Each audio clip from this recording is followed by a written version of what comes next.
Hi, welcome to day number 17. We've had 16 days of storytelling, and through the stories, something that we can improve our life, something about the way I perceive and see life, and hopefully resonates with a majority of you at least. I'm sure it does, because I have been taking a slice of life things for many of my stories, and today is no different. I have chosen a topic today that's very close to my heart, very close to my heart, something that I teach, something that I practice, and something that I advocate no matter what else I'm doing. And that something is listening. Today's topic is how important is listening. Let me talk about my perception of this topic later, but let's go to the couple of short stories that I have today. Okay, so story number one. All right. A family of four, mother, father, and two kids. They land up in a fancy restaurant. They don't come to such fancy restaurants very often. They are often seen on the sidewalks eating or in much less fancy restaurants. And today they have chosen a fancy restaurant because it's a special occasion for them to dine together. A menu is handed out to both the small children who are about 6 7 years old and the parents. The parents are choosing carefully as to what's special to eat. Okay, but they're not asking the children as to what they want. The waitress who's there to take the order asks the mother, asks the father, and they give out what they want to eat. She then comes to the small girl and asks her, "What do you want, miss?" And she says, "I want a hamburger with fries on the side." The father immediately jumps in and says, "No, no, no, that's what she routinely eats. Give her a steak with some mashed potatoes." The girl is not very happy about it. She's a little grumpy, but she doesn't want to make a scene. She says. The waitress is smiling all along the way and she moves over to her brother, the boy, who's around about a couple of years elder to her, and she asks him, "And you, sir, what would you like to have?" And he says, "I want a hot dog." The mother immediately jumps in and says, "He's not going to have that. Get him something exactly what I'm eating and a glass of milk." The waitress is looking at both of them, the boy and the girl, and then she looks them directly in the eye and she tells them, "Hamburger with fries, hot dog. What sauce would you like?" Both the children are overjoyed and they will say, "Mustard, ketchup, no sauce, please." The woman walks away and the parents are in bewilderment. They're like, the waitress ignored us. It's just about the waitress has just passed by and the two children, almost at the same time, they call out to their parents and they say, "It's almost like we existed. She could hear us." The parents know what they did wrong. They would never give a chance for the children to express what they want. They always would dictate terms. They always would think what is best for them without asking them what they thought of it. Sometimes parents are right, but sometimes it's also good to ask kids what they want. Alright? Listen. Story number one is done. Story number two. Now, this is a different kind of story. Alright? It's a busy day. I read this story on, I think, Reader's Digest. Okay, I read the story on Reader's Digest. And the story is based in New York. Wall Street, to be very uh, particular. Alright? It's lunch hour.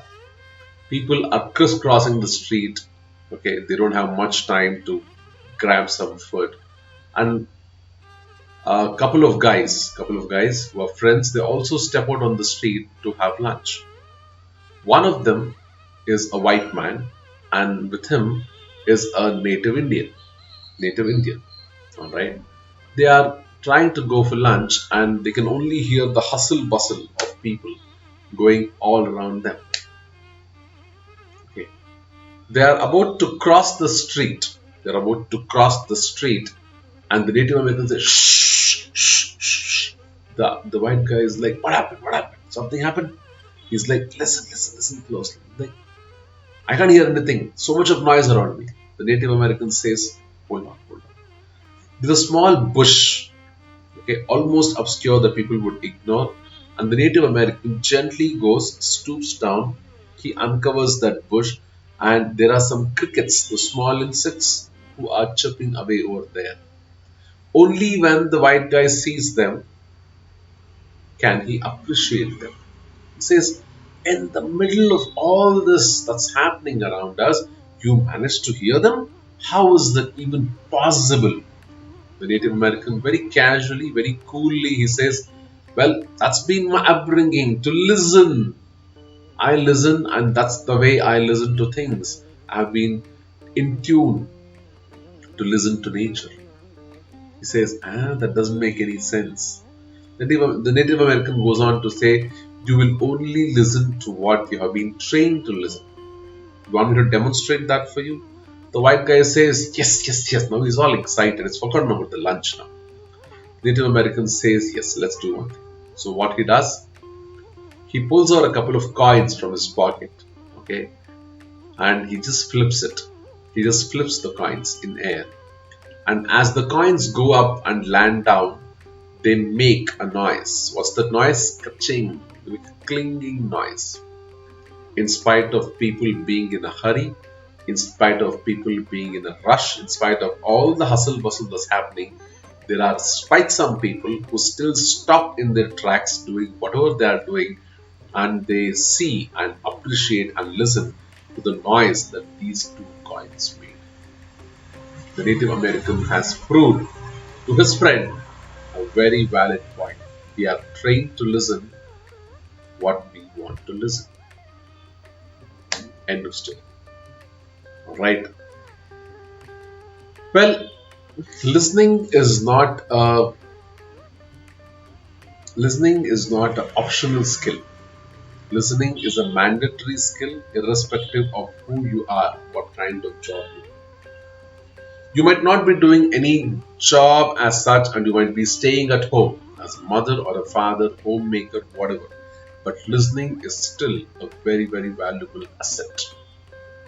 It's only when you listen do you communicate effectively.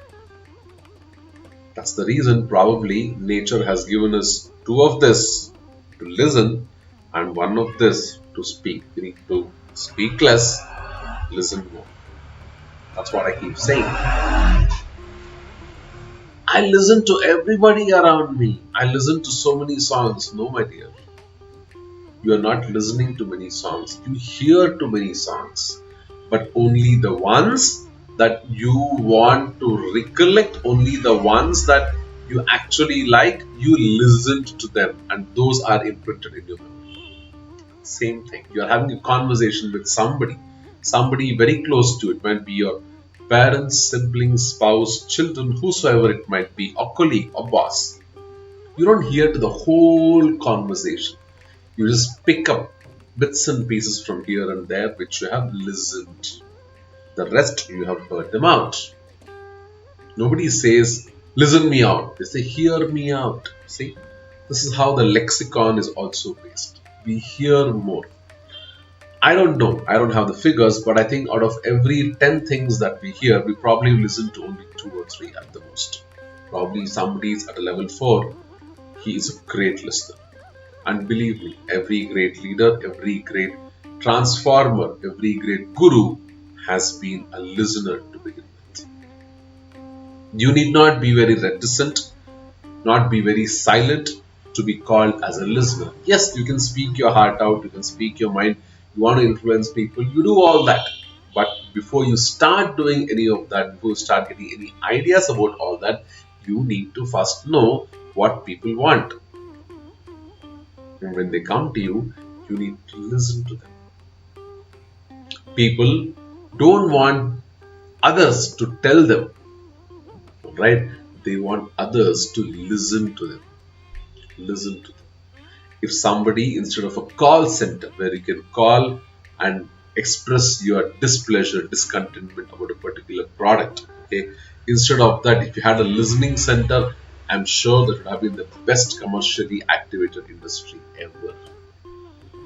Listening is such a important essential skill.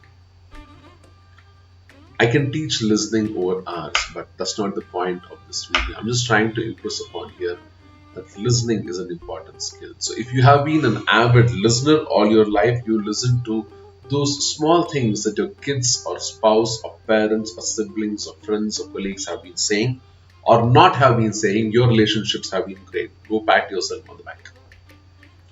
But if you feel that you are doing everything from your side, but still the communication is not there, your mojo with your relationship is not that good, probably it's time to reevaluate how good of a listener you are. Check this out. If you are the person who can look at somebody into their eye, give them your full attention when they are speaking to you, understand what they are saying, you can recollect most of what they are saying, you're the kind of person who checks back on them for the veracity of your understanding as to what they are saying, you are a good listener.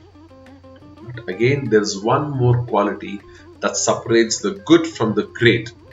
Good listeners do all of the above things that I just said. Great listeners are also people who do all of these things, plus they don't judge. They don't judge because they are good listeners. Only when their opinion is sought on that said matter will they open their mouth and give out whatever wise things they have to say. Are you one of those people or not? It's tough. It's tough. To start with, once you make listening a habit, then it will come naturally to you. You will be appreciated for being a people person if you are a good listener.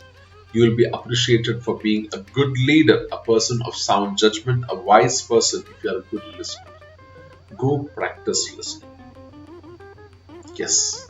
And who do you practice it on? Practice it with your kith and kin. Make it a part, an integral part of all your communication and conversations all around you, and you will see the magic unfolding right in front of your eyes as to how well people appreciate you or do not. You might not be perfect from day one, but it's a learning curve. It's a learning curve, and you will get as close to perfection as you can one fine day. Okay? So don't ignore listening. Always remember, we have two of this, one of this. Alright? Listen more, speak less, and speak only after you have listened. Alright? Take care, guys. Have a nice day. It's a holiday weekend. Take care, enjoy yourself, but keep these thoughts going. Alright? I'll see you another day, another weekend. Bye bye.